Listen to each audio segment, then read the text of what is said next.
But let's return to Trump and Saudi Arabia. And I'm joined by Andreas Krieg, who's an associate professor at King's College London. Andreas, I don't know if you're able to see those images of all of those different memorandums of understanding being signed between the two countries. But would you say that this trip is fundamentally about business or politics, or both? A bit of both. I mean, we have to see this in the context of the MAGA sort of ideology, which is all about deals. It's about making deals, economic and financial ones, but also geo-strategic deals, which are equally important. I think we're often making the mistake of reducing the GCC states, the Gulf states, because it's obviously going from Saudi to Qatar and then to the UAE. We're trying to reduce them always to a status of an ATM.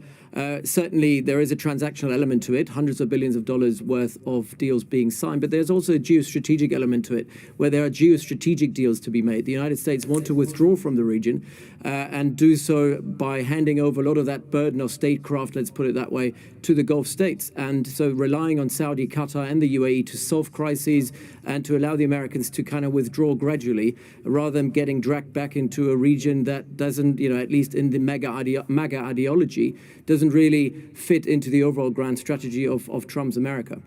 What is it about the Saudis that Trump believes makes them people that he can deal with?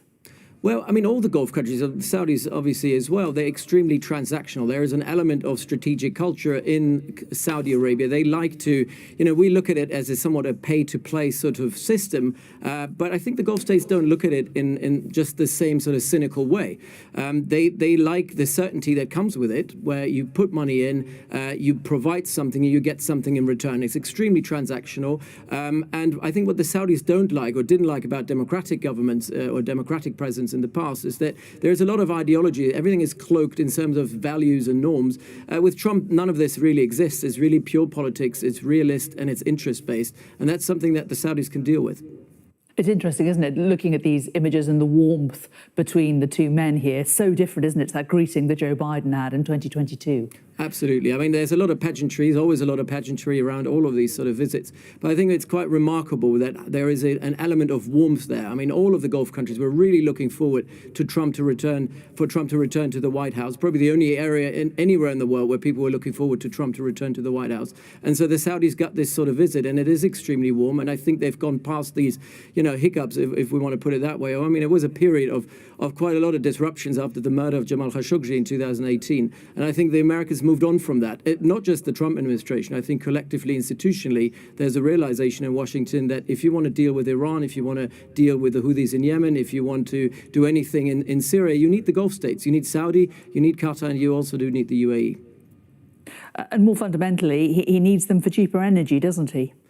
And obviously, there's always this element of energy, which is it's a tightrope walk, if you will, for the Saudis, because obviously the Saudis, as much as they have a lot of money, they have a certain break-even price that they're not reaching at the moment, so they're running a loss at the moment, and low oil prices at the moment is not something that serves the Saudis well in terms of their budget, but it allows them kind of driving out American competitors who have a much higher operational break-even price. So there's a lot of competition about the energy as well, and I think the Saudis will hopefully deliver something for Trump that he can go back with to his MAGA crowd at home and say, look, I struck a deal and it's good for America. You talked about the fact that the Saudis see him as being more transactional. How much of that is bound up with the MAGA movement? How do they regard that?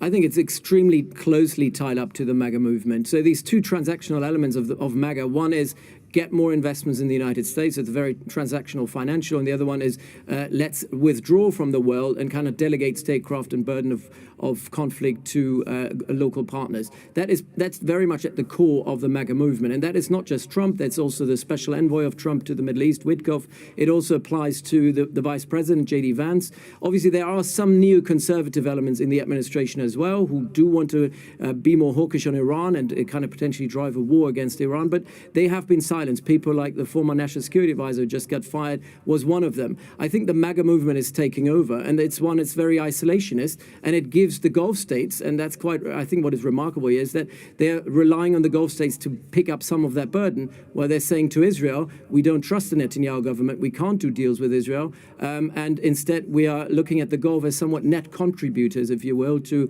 US power projection in the region.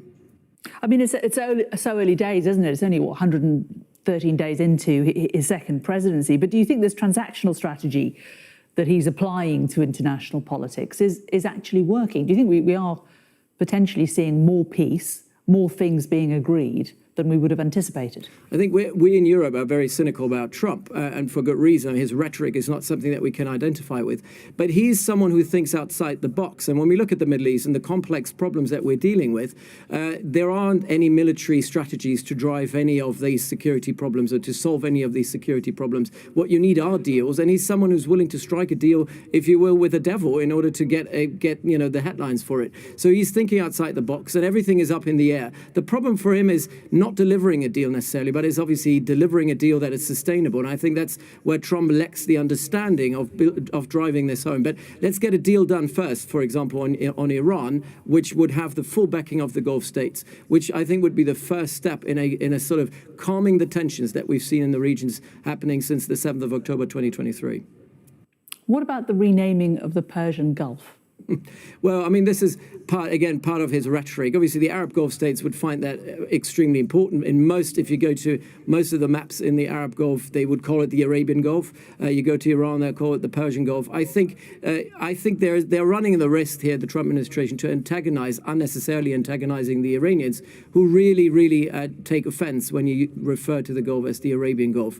I think this is all part of this sort of rhetoric that Trump puts out there. I think it's great clickbait, and it's something that people at home like. It shows strength, but I think there isn't any substance to it, really.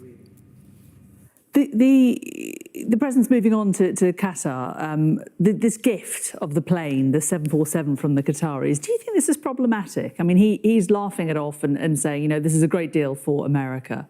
To be honest, it's difficult to understand what is this deal all about. I mean, there are different narratives about it. I mean, is it a gift to him personally? Is it a gift to the U.S. government? I think if it is a gift to the U.S. government that he then, which taxpayers then will have to remodel, I think there is nothing problematic with it per se. It's part of that transactional sort of nature. If that is a personal gift to him as the president, I think it would be problematic, obviously. But we've seen more and more of that sort of stuff happening where people are trying, and this would be a very overt way of actually getting to Trump. But there's a lot of covert ways for how the Gulf states, through companies, through networks, UAE and Saudi as well, how they're trying to get to Trump as a person and the Trump organization, getting the Trump organization to build golf courses and buildings in the UAE, in Qatar, in Oman, and also in Saudi Arabia, trying to, I think this is all problematic from a Western sort of point of view when we look at anti-corruption and whatnot.